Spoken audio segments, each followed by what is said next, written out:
Of all the bloody stupid things to do, don't you ever look where you're going? You were driving too fast, you fool. I was travelling at less than 30 miles an hour. Yeah, Otherwise, I wouldn't have been able to stop, and you'd have been in serious trouble.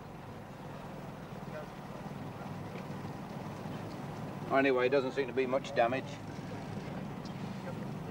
And next time, for God's sake, look in your driving mirror. I did.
No, pudding.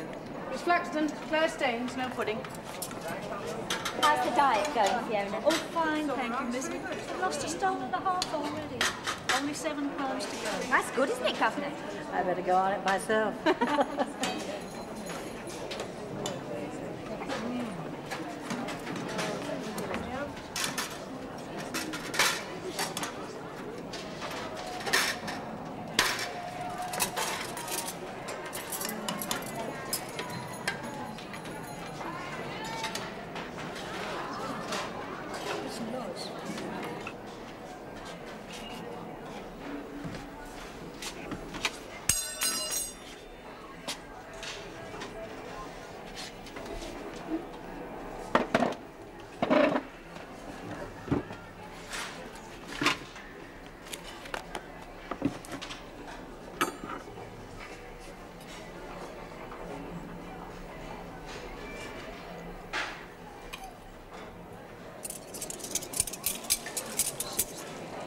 One short. What? We didn't hand one in. Well, there were 2-3 people to get in. Miss Harker? Yes? One knife missing. You don't know whose? I'm awfully sorry. I thought the Better search the rooms. Yes. Start with Rhoda Mann.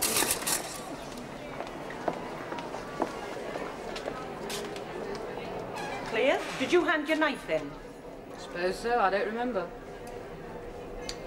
Claire, what's that? Looks like a knife. Oh, yeah, that's right. I dropped it. Miss Harker, all right, it's here. Miss Berryman, it's all right. It's been found. Trolley can be taken out now. Now, Claire, perhaps you'd be good enough to tell me exactly what that knife is doing there on the floor. I told you I dropped it. Why didn't you pick it up? You wouldn't expect me to eat my dinner with a dirty knife, miss. I don't care whether you used it to eat your dinner or not. You should have passed it in when you're finished. Now pick it up. Oh, pick it up yourself if it matters so much. Do you want to fuss about nothing? Is it your knife that's missing, Claire? Well, pick it up, will you, and hand it in.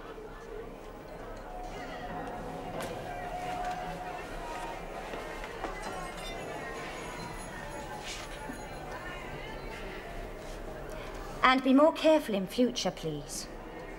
Yes, miss.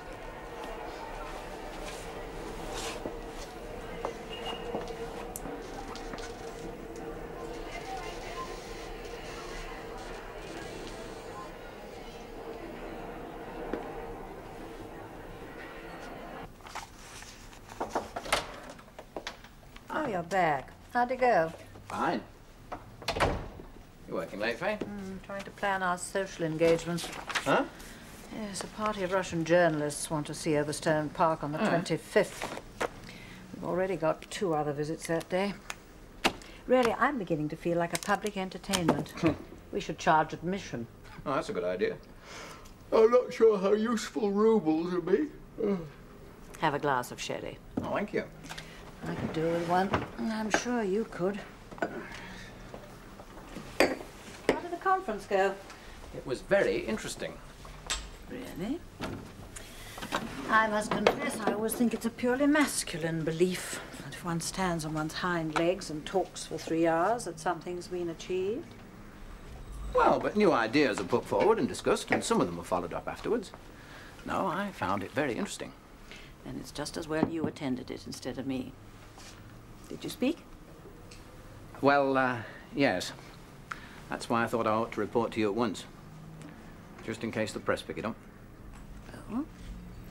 Oh, no, it's all right.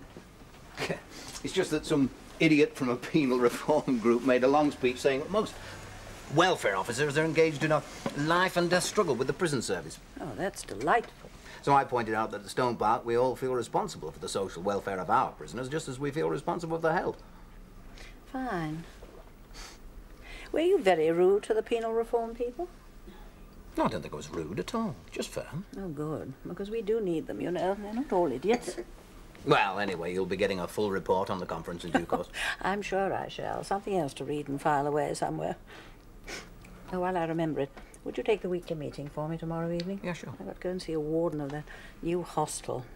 I might not be back in time.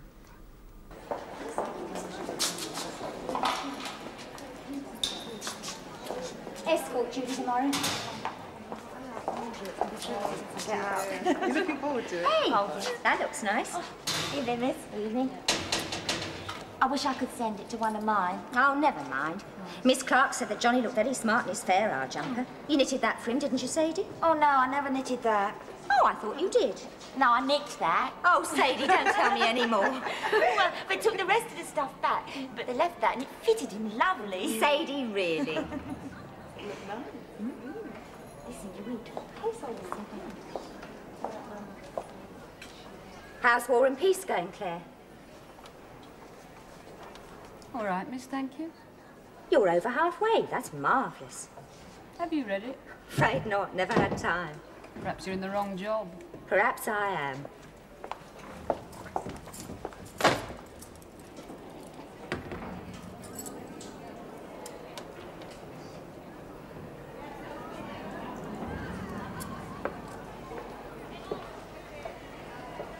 Now, how about the long-term prisoners? Sadie Bell? Well, she's much happier now the children have been taken into care. Happier? She'd rather they were in care than that mother-in-law had them. And she's right, of course. She usually is right about the children.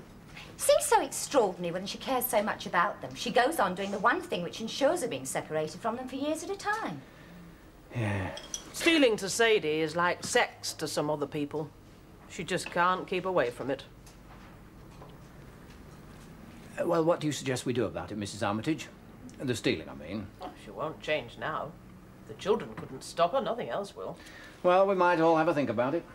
Meanwhile, as we've got her with us for some time, is she taking any classes? Well, she's gone through most of them at one time or another. But she rather fancies English literature. Oh, really? Only there was one poet they tried to teach her at school that she didn't much like, so she hopes it won't be about him. Oh, which poet was that? She can't remember. Now, who's next? Claire Staines. Oh, good evening, Governor. I got away sooner than I expected. I thought you wouldn't mind if I dropped in. No, of course not. Do have my tea, madam. We were just talking about Claire Staines. Still uncommunicative? She lives inside herself, that one. She does her work, minds her business, obeys the rules. Except for the knife. Knife? That was purely an accident. What was that? She It was failed not- to pass her knife in after dinner yesterday.